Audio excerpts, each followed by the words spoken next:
நல்ல வரன்களை பார்க்கணும்னா அதுக்கு போய் ஒரு பட்டிக்காட்டிலேயே உட்கார்ந்துருக்கணும். உனக்கு பெண் கல்யாணம் இந்த வருஷம் ஆகணும், அவ்வளவுதானே? சரி, அவள் ஜாதகத்தின் ஒரு காப்பி என்னிடம் கொடுத்துவிட்டு கவலை இல்லாமல் அக்கடான் இரு. அசட்டு யோசனையெல்லாம் விட்டுடு என்று கூறிய தர்மம்பாள் வெற்றிலை தட்டை நகர்த்தி வைத்தாள்.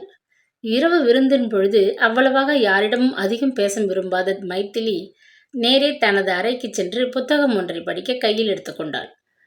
படுக்க போகும் முன் தந்தையை கண்டு விசாரித்துவிட்டு தனது அறையை திரும்பிய சந்திரசேகரன் உரத்து சிரித்து கொண்டு சோபாவின் மீது தொப்பென்று வந்து உட்கார்ந்தான்.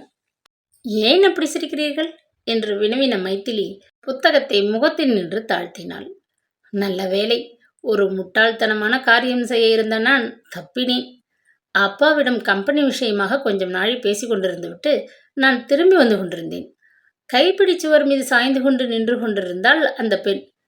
வெளிச்சம் சரியாக படாத மூளையாதலால் என் வரவுக்காக நீதான் காத்து கொண்டு நிற்கிறாயம் என்று அருகில் சென்று தோளில் மீது கையை வைக்கவிருந்தேன்.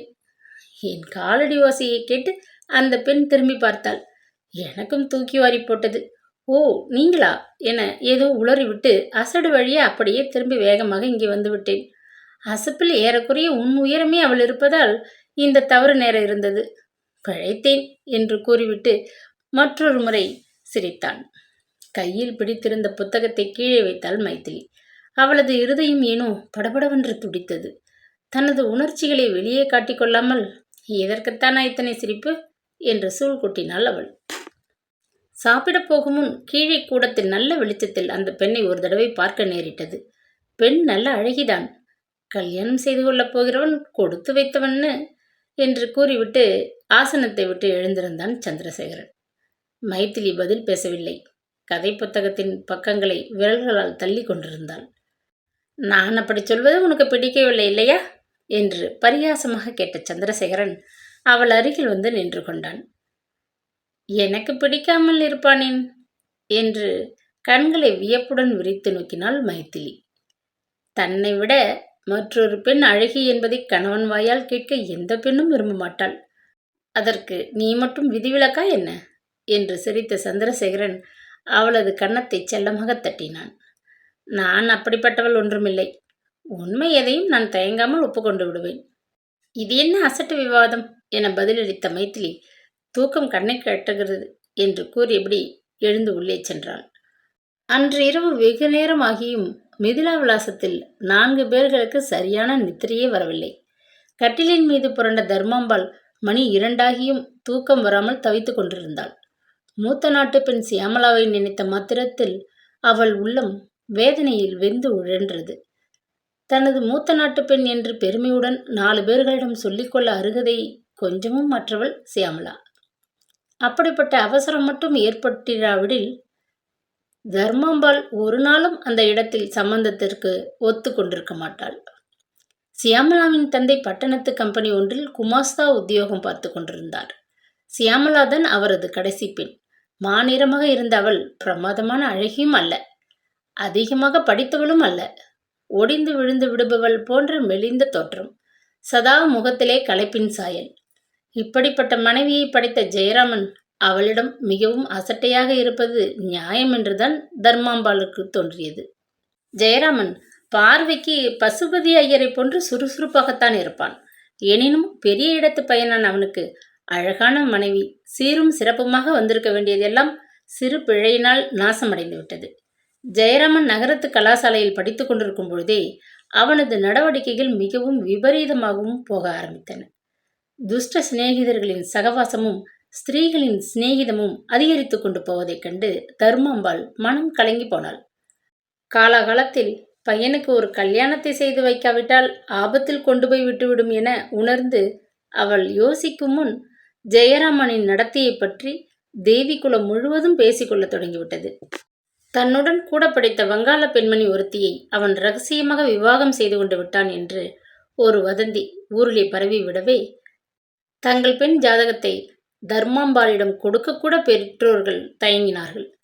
தானாகவே வரன்கள் ஒன்றும் பிள்ளையை தேடி வராததைக் கண்டு கலக்கமடைந்த தர்மாம்பாள் பிள்ளையின் விவாகத்தை பற்றி தானே முயற்சி செய்ய ஆரம்பித்தாள். பிள்ளை விட்டவர்களே வரனை தேடிக்கொண்டு கிளம்பியது இன்னும் எல்லோருடைய சந்தேகத்தையும் தூண்டிவிடவே ஒருவரும் அவனுக்கு பெண் கொடுக்க துணியவில்லை. கல்யாணம் என்று ஒன்று ஆனால் போதுமென்ற நிலையில் பெண் எப்படி இருந்தாலும் சரி என்று கடைசியில் சியாமளாவை நிச்சயித்தாள் தர்மாம்பாள்.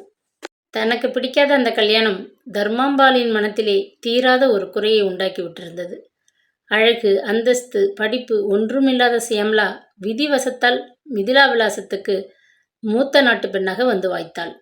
ஆகவே முதல் நாட்டு பெண் விஷயத்தில் தர்மாம்பாள் படுதோல்வியைத்தான் கண்டிருந்தாள்.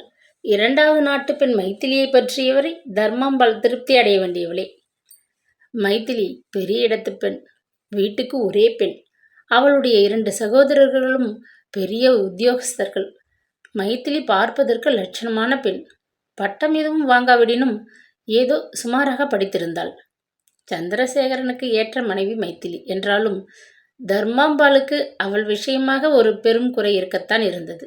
சங்கீதம் என்றால் வீச என்ன விலை என்று கேட்கும் ரசிகை மைத்திலி.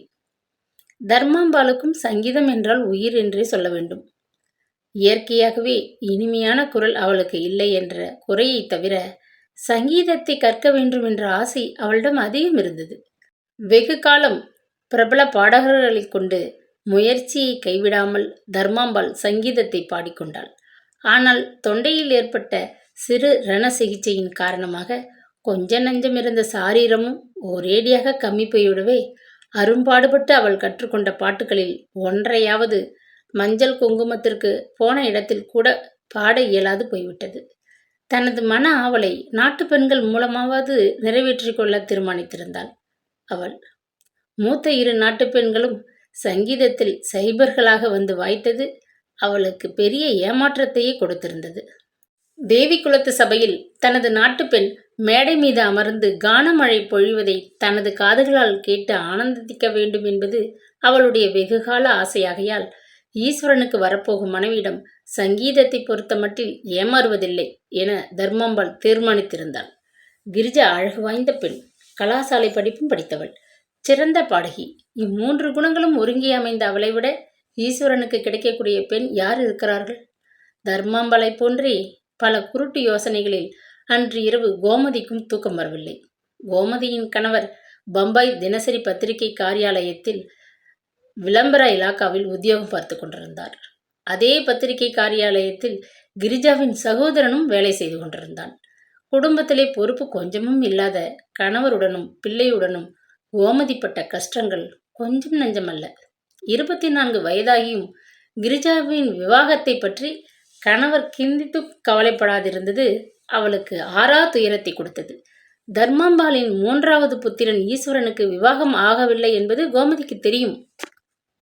ஆனால் மலைக்கும் மடுக்கும் உள்ள வித்தியாசத்தை போன்று அந்தஸ்தில் வேறுபட்ட அவள் எந்த தைரியத்தில் ஈஸ்வரனுக்கு தன் பெண் ஜாதகத்தை பார்க்கும்படி தர்மாம்பாளிடம் கேட்க முடியும்?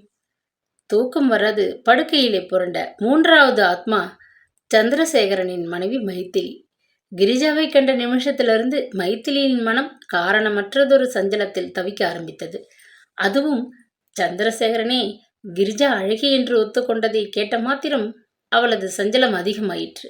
ஜெயராமனை போன்று சந்திரசேகரன் விபரீத நடத்தையுடையவன் அல்ல. மைத்திலிக்கு தெரிந்தவரை அவன் தங்கமான குணமுடையவன்தான். இருந்தாலும் புருஷர்களின் மனம் எந்த நிமிடத்தில் எத்தகைய தடுமாற்றம் அடையக்கூடும் என்பதை யார் சொல்ல முடியும்? அர்த்தமற்றதொரு சந்தேகத்தில் உழன்ற மைத்திலிக்கு தூக்கம் வரவில்லை. எத்தனை கஷ்டப்பட்டும் தேவகிக்கு அன்று இரவு தூக்கம் வர மறுத்தது. வெற்றிலை தட்டை திரும்ப எடுக்க அவள் ஹாலுக்குள் சென்ற பொழுது மிதிலா விலாசத்திற்கு வந்த அந்த பெண் ஹாலில் மாட்டியிருந்த போட்டோ ஒன்றை உற்று கவனித்துக் கொண்டிருப்பதை தேவகி பார்த்தாள். அது ஈஸ்வரன் சின்ன பையனாக இருந்த பொழுது எடுத்த போட்டோ. இப்போ ரொம்ப மாறி போய்விட்டான் என்று சிரித்தாள் தர்மாம்பாள். அப்படியா என்று கேட்டாள் கிரிஜா புன்னகையுடன். நாளை காத்தால வரப்போகிறான், நீயே பார்க்கப் போகிறாய். நீ அவனை இப்பத்தானே முதலாக பார்க்கப் போகிறாய் என்று கூறிய தர்மாம்பாள் சிறிது நேரம் யோசித்துவிட்டு, எப்பொழுதுமே அவனை நீ பார்த்து கொண்டிருக்கா போல பிராப்தம் இருக்கட்டும் என்று பரியாசமாக கூறி சிரித்தாள். சற்று தூரத்தில் நின்று கொண்டிருந்த கோமதியின் காதுகளிலும் அந்த வார்த்தைகள் விழவில்லை. தர்மாம்பாளின் மொழிகளை கேட்ட அந்த பெண் முகத்தை மறுபுறம் வெட்கத்துடன் திருப்பிக் கொண்டாள். வெற்றிலை தட்டை எடுத்துக்கொண்ட தேவகியின் கரங்கள் அவளது இருதய துடிப்பை போன்று நடுங்கின. தன் அன்புக்கு பாத்திரமான ஈஸ்வரன் வேறு ஒரு பெண்ணின் கணவனாக கூடும் என்ற உண்மையை தேவகி இத்தனை நாளும் எண்ணி பார்த்ததே இல்லை. பயங்கரமான அந்த உண்மை அவளது கண்களை கலங்கச் செய்தது. எத்தனை கட்டுப்படுத்தியும் தேவகியின் கண்களிலிருந்து கண்ணீர் துளிகள் முத்துக்களை போன்று தலையணை மீது உருண்டோடி கொண்டிருந்தன. மறுநாள் காலை மிதிலா விலாஸ் முழுவதும் ஒரே பரபரப்பாக இருந்தது. வழக்கத்திற்கு மீறி சீக்கிரமாகவே எழுந்து விட்டிருந்த தர்மம்பாள் ரயில் வண்டி வருவதற்கு 1 மணி முன்னதாகவே ஸ்டேஷனுக்கு சென்றிருந்தாள். பங்களா வாயிலில் கார் நிற்கும் சப்தம் கேட்கும் போதெல்லாம் மைதிலி ஜன்னல் வழியே வந்து எட்டி பார்த்து கொண்டிருந்தாள். சமையல் அறையில் சௌபாகியத்திற்கு உதவி செய்து கொண்டிருந்த தேவகிக்கும் வேலையே ஓடவில்லை. அடிக்கொரு தடவை முற்றத்தின் பக்கம் வந்து வாயில் ஹாலை எட்டி பார்த்து ஏமாந்து கொண்டிருந்தாள். எல்லோருடைய ஆவலையும் தூண்டிவிட்ட அந்த கார் கடைசியில் ஸ்டேஷனிலிருந்து ஈஸ்வரனை சுமந்து கொண்டு காலை 9 மணிக்கு வாயிலில் வந்து நின்றது. தர்மாம்பாளின் குரல் குதூகலத்துடன் உச்சஸ்தாயில் ஒலிப்பதை கேட்ட சௌபாக்கியம் கையில் பிடித்து கொண்டிருந்த கரண்டியை கீழே வைத்தாள். ஆவலை கட்டுப்படுத்த முடியாது சமையல் அறையை விட்டு மெல்ல வெளியே வந்து கதவு ஓரத்தில் நின்று கொண்டு வீட்டிற்கு திரும்பி வரும் கடைக்குட்டியை வேடிக்கை பார்த்தாள். ஹாலை கடந்து வேகமாக மாடிப்படியை நோக்கி சென்று கொண்டிருந்த ஈஸ்வரன் சௌபாக்கியத்தின் பின்னால் நின்று கொண்டிருந்த தேவகியை கவனிக்கவில்லை. தூரத்தே நின்று அவனையே கண்கொட்டாது பார்த்து கொண்டிருந்த தேவகிக்கு ஆச்சரியம் தாங்க முடியவில்லை. 2 வருஷங்களில் ஈஸ்வரன் மிகவும் மாறிப்போயிருந்தான். வெளிநாட்டு பிரயாணம் அவனது உடல் வளர்ச்சியில் அபிவிருத்தியை உண்டாக்கியிருந்ததை தேவகி கண்ணுற்றாள். தாயாருடன் சம்பாஷித்த வண்ணம் மாடியை நோக்கி சென்று கொண்டிருந்த ஈஸ்வரன் எதேச்சையாக தேவகி பக்கம் திரும்பினான். அவனது முகத்தை நன்கு உற்று பார்த்த தேவகி பிரமித்தே போய்விட்டாள். ஏற்கனவே சிவந்த நிறமுடைய ஈஸ்வரனின் கன்னங்களில் இரண்டிலும் சதைப்பிடிப்பு அதிகம் ஏற்பட்டிருந்ததோடு அல்லாமல் அவை ரோஜாவை போன்று சிவந்திருப்பதை கண்டாள். முன்னைவிட உயரத்திலும் பருமனிலும் மாறிப்போயிருந்த அவன் 2 வருஷ வெளிநாட்டு வாழ்க்கையின் பின்பு குணத்திலும் எப்படி மாறியிருப்பானோ என்ற சந்தேகம் அவளது உள்ளத்தில் எழுந்தது. முன்போல் அவளிடம் அவன் அன்புடன் பழகாது மிகவும் அலட்சியமாக நடத்தினாள் என்றதொரு ஆதாரமற்ற சந்தேகம் அவளுக்கு தூக்கத்தை உண்டாக்கின. மேலே எதுவும் சிந்திக்கும் முன், தேவகி வா உள்ளே, நமக்கு வேடிக்கை பார்த்து கொண்டிருக்கிற நாள் எங்கே இருக்கு என்று அதட்டிய குரலில் கூறிக்கொண்டு சௌபாக்கியம் உள்ளே திரும்பினாள். உடனே தேவகியும் அவளை பின்தொடர வேண்டியிருந்தது. ஈஸ்வரன் வேகமாக பசுபதி ஐயரின் அறையை நோக்கி சென்றான். ஒவ்வொரு வினாடியும் அவனது வரவை எதிர்பார்த்து கொண்டிருந்த அவர் மகன் அறைக்குள் நுழைவதைக் கண்டதும், வாப்பா ஈஸ்வரா என ஆனந்தத்துடன் வரவேற்றார். தாங்கோணாத சந்தோஷத்தினால் அவரது கண்களில் லேசாக நீர்த்துளிகள் பிரகாசித்தன. தந்தையின் தேக நிலையை கண்டதும் அதுவரை ஈஸ்வரனின் முகத்திலே பரவி நின்ற பிரகாசம் சற்றென்று மறைந்தோடியது. என்னப்பா, உங்கள் உடம்பு இவ்வளவு அதிகமானதை பற்றி எனக்கு ஒன்றுமே எழுதவில்லை என திகைப்புடன் கேட்டான். உடம்பு அப்படியேதானப்பா இருக்கிறது, வயது ஆகிறதல்லவா, அதனால் ரொம்ப நலிந்தாற் போல தோணுகிறது என்று அசட்டையாக கூறி சிரித்தார் தந்தை. என்னவோப்பா ஈஸ்வரா, நீ வந்து விட்டாயல்லவா, இனிமேல் அப்பா உடம்பு சரியாகிவிடும். நீ வெளிநாட்டிலிருந்து சேமமா வரவேணுங்கிற கவலைதான் அவர் உடம்பை படுக்க வைத்து விட்டது என்று கூறிய தர்மம்பாள் பிள்ளை சௌக்கியமாக அயல் தேசத்திலிருந்து வந்து சேர்ந்து விட்டான்ங்கிற ஆனந்தத்தில் அன்று காலை தர்மாம்பாளின் முகத்தில் புன்னகை அலை அலையாக பொழிந்து கொண்டிருந்தது. ஜன்னல் அருகே நின்று வேடிக்கை பார்த்து கொண்டிருந்த சந்திரசேகரன் மனைவியின் பக்கம் திரும்பி, நீ பந்தயத்தில் தோற்றுவிட்டாய், ஈஸ்வரன் தன்னந்தனியாகத்தான் வந்திருக்கிறான் என்று பரிகாசமாக கூறி சிரித்தான். கணவனின் மொழிகளை காதில் வாங்கி கொள்ளாதவள் போல், உங்கள் தம்பி எப்படி தடித்து போய் வந்திருக்கிறார் பார்த்தீர்களா, குழந்தை அங்கே எப்படி சாப்பிடுகிறானோ என்னத்தை சாப்பிடுகிறானோ என்று உங்க அம்மா அடிக்கடி சொல்லி உருகுவார்கள்.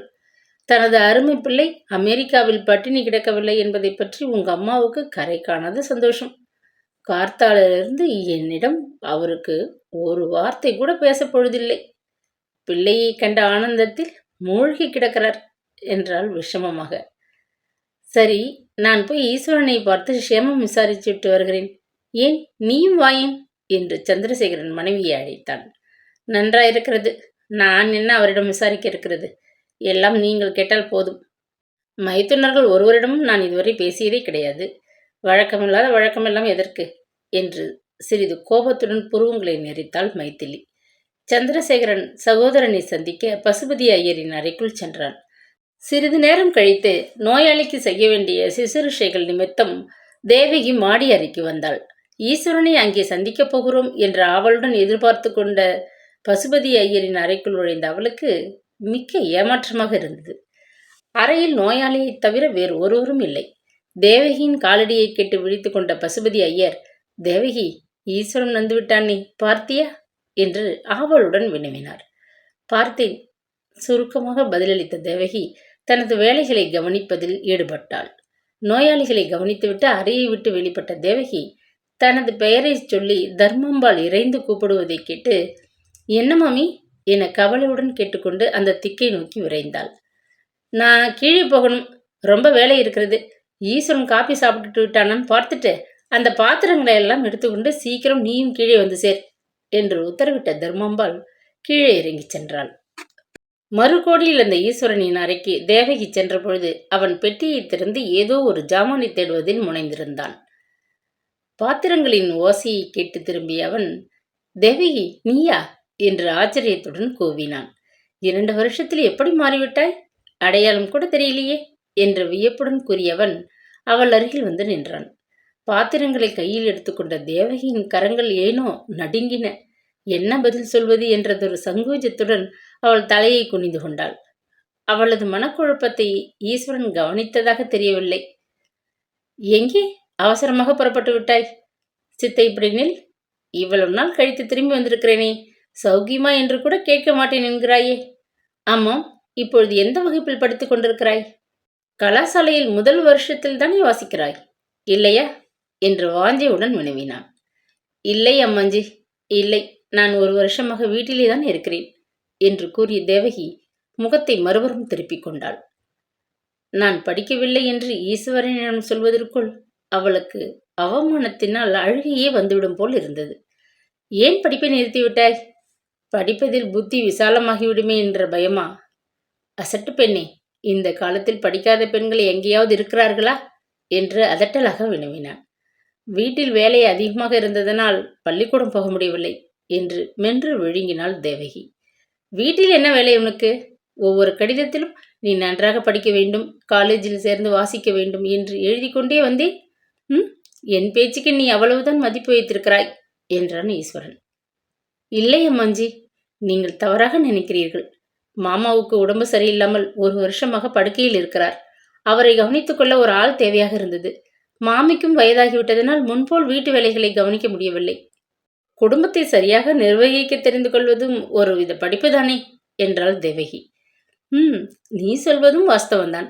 இந்த படிப்பை எந்த காலேஜில் சொல்லிக் கொடுக்கிறார்கள்? அது கிடக்கட்டும், நான் அமெரிக்காவிலிருந்து ஒரு வஸ்து உனக்காக கொண்டு வந்திருக்கிறேன். என்ன தெரியுமா என்று விளையாட்டாக கேட்ட ஈஸ்வரன் புன்னகை செய்தான். தனக்கு தெரியாதென்ற பாவனையில் தேவகி தலையை ஆட்டினாள்.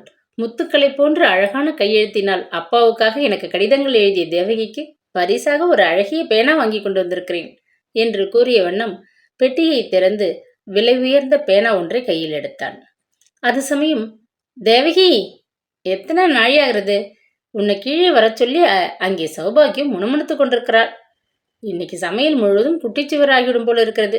போய் சித்த கவனி என்று கோபத்துடன் பல்லை கடித்து கொண்டு உள்ளே நுழைந்த தர்மாம்பாள் மகனை நோக்கி, ஆமாம், அது என்ன கையில என்று கேட்டாள். இதுவா? இது தேவகிக்காக நான் வாங்கி கொண்டு வந்த பேனா. அவள் காலேஜில் படித்தால் உபயோகமாக இருக்கும் என்று வாங்கி வந்தேன் என்றான் ஈஸ்வரன். அந்த பேனாவை இங்கே கொடு. எங்கேயாவது மீட்டிங் போனா எழுத ஒண்ணுமில்லாமல் திண்டாடி கொண்டிருந்தேன் என்று அதட்டிய தர்மாம்பாள் மகன் கையில் இருந்த பேனாவை எடுத்துக்கொண்டு தேவகி பக்கம் அனல் பொறி தெரிக்கும் கண்களால் வெறித்து பார்த்தாள். ஏண்டி தேவகி, பேனா வாங்கிட்டு வர சொல்லி அவனுக்கு எழுதினாயா என்ன என்று ஆக்ரோஷத்துடன் கேட்ட மாமியை நிமிர்ந்து பார்க்க தேவகிக்கு நடுக்கமாக இருந்தது. சற்று முன் தனமால் ஈஸ்வரன் காட்டிய பரிவில் ஏற்பட்டிருந்த ஆனந்தம் மாமியின் கடுமையான மொழிகளை கேட்ட மாத்திரத்தில் தேவகியிடமிருந்து மறைந்தோடி விட்டது. தேவகி வாயை திறந்து பதில் அளிக்கும் முன் ஈஸ்வரன் பேசினான். என்னம்மா, வீணாக அவளை அதட்டுகிறாய்? அமெரிக்காவிலிருந்து வரும்போது வீட்டில் உள்ள எல்லோருக்கும் ஏதாவது வாங்கி கொண்டு வந்தேன். தேவகிக்கு பேனா ஒன்று வாங்கி கொடுத்தால் நலம் என்று பட்டது. நானாக பார்த்து வாங்கி கொண்டு வந்தேன் ஒழிய அவள் ஒன்றும் என்னை கட்டாயப்படுத்தவில்லை என்று கோபத்துடன் கூறினான். தர்மாம்பாள் மேலே விவாதித்து மகனின் கோபத்தை தூண்ட விரும்பவில்லை. அப்பா என்ன செய்கிறான்னு கவனிச்சுண்டு வரேன் என்று கூறிவிட்டு அறையை விட்டு வெளியேறினாள். வராந்தாவில் ஒருவரும் இல்லாததை கவனித்த தர்மாம்பாள் தன் பின்னால் பூனையைப் போன்று சப்தமிடாது வந்து கொண்டிருந்த தேவகியின் பக்கம் கோபத்துடன் திரும்பி, ஆமாம் தேவகி, உனக்கு ஒன்று சொல்லிவிடுகிறேன். இனிமேலாவது ஜாக்கிரதையாக இரு. வயது வந்த பெண் நீ. முன்போல் ஈஸ்வரனிடம் பல்லை இழைத்து கொண்டு பேசிக்கொண்டு நீ நிற்கக்கூடாது. யாராவது பார்த்தால் தப்பாக பேசுவார்கள், தெரிஞ்சுதா என்று மிரட்டினாள். சரி என்று தேவகி தலையாட்டினாள்.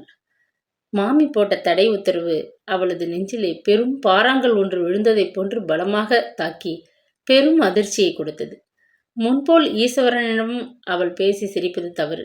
தேவகி சிறு குழந்தையல்ல, வயது வந்த பெண். அம்மாஞ்சியுடன் சகஜமாக பேசுவதை யாராவது கண்டால் தவறாக நினைப்பார்கள். இந்த பயங்கரமான உண்மை தேவகியின் மென்மையான உள்ளத்தை மிகவும் வேதனை செய்தது. சமையல் அறையில் தனக்கு உதவி செய்து கொண்டிருந்த தேவகி குனிந்த தலை நிமிராமல் இருப்பதையும் அடிக்கடி கண்களை துடைத்துக் கொள்வதையும் சௌபாகியம் ஜாடையாக கவனித்தாள். கடுமையான மனம் படைத்த அவளுக்கு கூட அன்று காலை அந்த தாயில்லா பெண் மீது பச்சாதம் ஏற்பட்டு விட்டது. சே, போ தேவகி, அசட்டு பெண். மாமி உன்னை வயறது இன்னைக்குத்தான் புதுசு போல, என்னத்துக்கு அழகிறதா? உன்னாட்டமா நான் இருந்தா என்று முடிக்காமல் உரிமை விட்டு அடுப்பில் இருந்த வெண்கல பானையை நறுக்கென்ற சத்தத்துடன் கீழே இறக்கி வைத்தாள் அவள். தேவகி பதில் பேசவில்லை. மௌனமாக கண்களில் பெருகிய கண்ணீரை துடைத்து கொண்டு எழுந்திருந்தாள். கண்ணை துடைச்சுட்டு என்ன ஜாதகம் இது?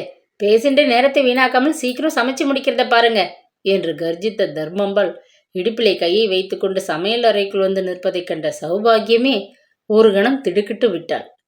வேட்டை நாயை போன்று அன்று காலை பல தடவைகள் சமையற்கட்டை சுற்றி தர்மாம்பாள் வட்டமிட்டது சௌபாகியத்திற்கு பிடிக்கவே இல்லை. அடிக்கடி தன்னை வந்து வேவு பார்த்து வேலையை நிம்மதியாக செய்ய முடியாது தடுத்த தர்மாம்பாள் மீது அவளுக்கு எரிச்சல் பற்றி கொண்டு வந்தது. எஜமானி வந்ததை கூட கவனிக்காதவள் போல் வேண்டுமென்றி தனது காரியங்களை கவனித்துக் கொண்டிருந்தாள். பேசிக்கொண்டே இருந்து சமையலை பாழாக்கி விடாதீர்கள். பேச்சு வாக்கில் 2 தடவை சாம்பாரில் உப்பை அள்ளி போடாமல் கவனித்து செய்யுங்கோ என்று எஜமானி ஹோதாவில் அதிகாரம் செய்துவிட்டு தர்மாம்பாள் முற்றத்தின் பக்கம் சென்றாள். காலை போஜனத்திற்கு பிறகு பங்களாவில் ஈஸ்வரனுக்கு இருக்க மனம் ஒப்பவில்லை. சந்திரசேகரனுடன் தங்கள் ஆபீஸுக்கு சென்று உடனே வேலைகளை பார்வையிட வேண்டும் என்ற உற்சாகத்தில் வெளியே செல்ல தயாராக உடுத்திக்கொண்டு அண்ணனை தேடிக்கொண்டு மாடிப்பக்கம் வேகமாக வந்தான். யோசனையுடன் வராந்தா மீது விரைவாக வந்த அவன் தன் தாயாருடன் சற்று தூரத்தில் வந்து கொண்டிருந்த அந்த யௌனவ மங்கையைக் கண்டு அப்படியே ஸ்தம்பித்து நின்று விட்டான். நீ கிரிஜாவை பார்த்ததில்லை இல்லையா? பாம்பே மாமா சுந்தரத்தின் பெண் இவள்தான் என்று கிரிஜாவை மகனுக்கு அறிமுகம் செய்து வைத்தாள் தர்மாம்பாள். வெண்ணிற மைசூர் பட்டில் எழிலி உருக்கொண்டது போல் நின்ற கிரிஜாவை வியப்புடன் பார்த்த ஈஸ்வரனின் இருதயம் படபடவென்று துடிக்க ஆரம்பித்தது. நம் பங்களாவில் விருந்தாளிகள் வந்திருக்கிறார்கள் என்று என்னிடம் சொல்லவே இல்லையே என்று தாயை அன்புடன் கடிந்து கொண்ட ஈஸ்வரன் கிரிஜாவின் பக்கம் திரும்பி, உங்களை சந்திக்க நேர்ந்ததை குறித்து சந்தோஷம் என்று புன்னகை செய்தான். கிரிஜா, நீ இன்னும் தலைவாரி கொள்ளவில்லை போல இருக்கிறது. எண்ணெய் தேய்த்து ஸ்நானம் செய்தபடி அப்படியே இருக்கலாமா? வா, தலைவாரி விடுகிறேன் என்று தேனினும் இனிய குரலில் தர்மாம்பாள் அழைத்ததை கேட்ட கிரிஜா முத்துக்களை போன்ற தன் வரிசை பற்களை சிறிதே தெரியும் வண்ணம் முறுவலித்துவிட்டு அவ்விடத்தை விட்டு நகர்ந்தாள். அசைந்து ஆடும் பதுமையைப் போன்று தன் தாயாருடன் வராந்தாவின் மறுகோடியில் சென்று மறையும் வரை அந்த பெண்ணையே பார்த்து கொண்டு நின்ற ஈஸ்வரன் திடுக்கிட்டு கணம் நின்று விழித்து கொண்டவன் போல் உணர்வு பெற்றவனாக தமையனை தேடிக்கொண்டு சென்றான். மிதிலா விலாசத்திற்குள் ஈஸ்வரன் அன்று காலை நுழைந்த ஏறக்குறைய அதே சமயத்தில் தேவிகுலத்தின் கடைத்தெருவில் பார்வதி அப்பலாம் என்ற விளம்பர பலகையை தாங்கி நின்ற ஒரு சிறு வீட்டின் முன்பு ஜட்கா வண்டி ஒன்று வந்து நின்றது. வாயிற் திண்ணை மீது உட்கார்ந்திருந்த கிழவர் கையில் இருந்த பத்திரிகையை கீழே போட்டுவிட்டு மூக்கு கண்ணாடியை சரிபடுத்தி கொண்டு உற்று பார்த்தார். வண்டியிலிருந்து சிறு தோல் பெட்டியுடன் இறங்கியவனை கண்டதும், முத்து, நம்ம கோபு வந்துவிட்டான் என்று உரக்க கூவினார்.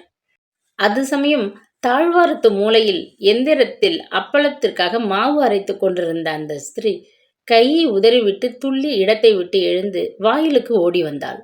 பெட்டியை தரை மீது வைத்துவிட்டு, கோபாலன், தாத்தா நமஸ்கரிக்கிறேன் என்று வினயமாக கூறிய வண்ணம் அந்த பெரியவரின் பாதங்களில் சாஷ்டாங்கமாக விழுந்து நமஸ்கரித்தான். மகராஜனா இரு என்று தழுதழுத்த குரலில் கூறிய கிழவர் கண்ணாடியை கழற்றிவிட்டு கண்களை மெல்ல துண்டினால் துடைத்து கொண்டார். அம்மா, நீயும் அப்படியே நில். உன்னுடைய ஆசீர்வாதத்தினால்தான் நான் பரீட்சையில் நன்றாக தேறி க்ஷேமமாக திரும்பி வந்திருக்கிறேன் என்று கூறிய மைந்தன் தாயின் பாதங்களில் விழுந்து நமஸ்கரித்தான். 3 வருஷங்களுக்கு பின் சௌக்கியமாக வந்தியப்பா, அதுவே நாங்கள் பாக்கியசாலிகள் என்று கூறிய அவள் உணர்ச்சி பெருக்கில் மேலே பேச முடியாது திணறினாள். முத்து, குழந்தை பசியாக வந்திருப்பான், சீக்கிரமே ஏதாவது ஆகாரம் பண்ணி கொடு என்று உத்தரவிட்ட கிழவர் கூடத்து பெஞ்சு மீது உட்கார்ந்து கொண்டார். அவசரமாக தயாரித்த உப்புமாவை இலையில் பரிமாறிவிட்டு மைந்தன் அருகில் வந்து உட்கார்ந்து கொண்ட முத்து லட்சுமி அம்மாள் அவனை ஏற இறங்க பார்த்தாள். 3 வருஷங்களில் நீ எவ்வளவு மாறியிருக்கிறாய் தெரியுமா? அந்த ஊர் உனக்கு ஒத்துக்கொள்ளவில்லை போல இருக்கிறது. கருத்து போய் வந்திருக்கிறாயே என்று அங்கலாய்த்து கொண்டாள். தாயார் கூறிய மொழிகள் மைந்தன் காதுகளில் விழவே இல்லை. அவனது கண்கள் தன்னை சுற்றிலும் உள்ள பொருள்களை ஆராய்வதில் ஈடுபட்டிருந்தன.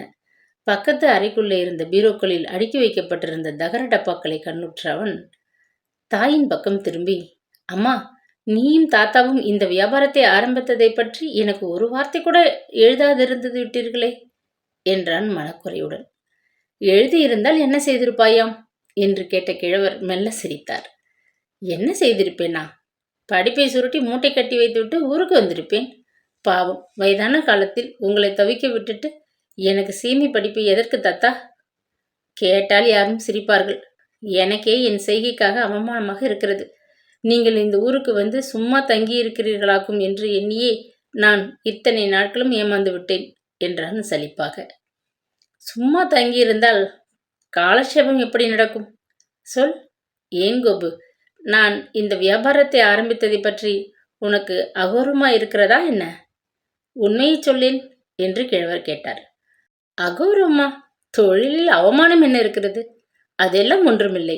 3 வருஷங்களுக்கு தேவையான பொருள் உங்களிடம் இருக்கிறது என்று நீங்கள் இருவரும் உறுதி கூறினதனால்தான் நான் வேலையை விட்டு மேல் படிப்பிற்கு வெளிதேசம் சென்றேன். வயோதிக காலத்தில் அம்மா இத்தனை கனமான கல் இயந்திரத்தில் கரங்கள் சிவக்க மாவு அரைத்து வாழ்க்கை நடத்த வேண்டும் என்பது தெரிந்திருந்தால் என்று கூறிய கோபாலன் பேச முடியாது நிறுத்தினான். உணர்ச்சி பெருக்கினாள். சரி, நடந்தது நடந்துவிட்டது. அப்படி நாங்கள் செய்ததனால் என்ன குடிமூழ்கி விட்டது? நீ பெரிய இன்ஜினியர் பட்டம் வாங்கி கொண்டு வந்திருக்கிறாய். நான் உழைத்து ஓடாகிறது உனக்கு பிடிக்கவில்லை என்றால் விட்டு விடுகிறேன். சரிதானே? இலையை பார்த்து சாப்பிடு. வீணா ஏன் மனசை அலட்டிக் கொள்கிறாய் என்று வாத்சல்யத்துடன் கூறிய தாயார் மகனை தேற்றினாள். மிதிலா விலாசத்தில் அன்று இரவு ஈஸ்வரனுக்காக பிரமாதமான விருந்தொன்று தயாரிக்கப்பட்டிருந்தது. குடும்பத்தினர் அனைவரும் ஒருங்கே உட்கார்ந்து சாப்பிட்டு கொண்டிருக்கையில், ஆமாம் ஈஸ்வரா, சாயங்காலம் நீ ஆபீஸிலிருந்து எங்கே போயிருந்தாயாம் என்று தர்பாம்பாள் கேட்டாள். எல்லோர் முன்னிலையிலும் தாயார் வினவிய அந்த கேள்வி ஈஸ்வரனுக்கு உசிதமாகப்படவில்லை. எனினும் என் சிநேகிதனை பார்க்க போயிருந்தேன் என்று சுருக்கமாக பதிலளித்தான். அது யார் அந்த சிநேகிதன் என தர்மாம்பாள் விடாமல் கேட்டாள். அவன் என்னுடன் அமெரிக்காவில் ஒன்றாக படித்தவன். இந்த ஊரைச் சேர்ந்தவன்தான். அங்கே அவனை கலாசாலையில் சந்தித்த பொழுதுதான் எனக்கு இதெல்லாம் தெரிய வந்தது. தேவி குலத்திலிருந்து 2 பேர்கள் அமெரிக்காவுக்கு படிக்க வந்திருக்கிறோமே என்று எனக்கு ரொம்ப பெருமையாக இருந்தது என்று கூறிவிட்டு கடைக்கண்ணால் சற்று தூரத்தில் கோமதி அருகில் உட்கார்ந்து சாப்பிட்டு கொண்டிருந்த கிரிஜாவை நோக்கினான் ஈஸ்வரன். யாராத்து பையனவன் என்று மீண்டும் விடாமல் கேட்டாள் தர்மாம்பாள். அவனுடைய தகப்பனார் சமீபத்தில் தவறிவிட்டாராம். தாயாரும் தாத்தாவும் தான் தற்போது இருக்கிறார்கள். கடைத்தெருவில் பார்வதி அப்பளமம் என்று ஒரு கடை இருக்கிறதல்லவா, அந்த வீட்டு பையன் என்று விளக்கினான் ஈஸ்வரன். கடைத்தெருவில் பார்வதி அப்பளம் போர்டு போட்டுக்கொண்டு 2-3 வருஷமா ஒரு கிழவனார் அப்பளம் விற்றாரே, அவருடைய பேரன் என்றா சொல்கிறாய்? என்ன, அப்பள கடைக்காரன் கூட தன் பேரனை அமெரிக்காவுக்கு அனுப்பிவிட்டானா என்று வியப்புடன் வினவிய தர்மாம்பாள் தன்னை சுற்றிலும் ஒரு தடவை கம்பீரமாக பார்த்தாள்.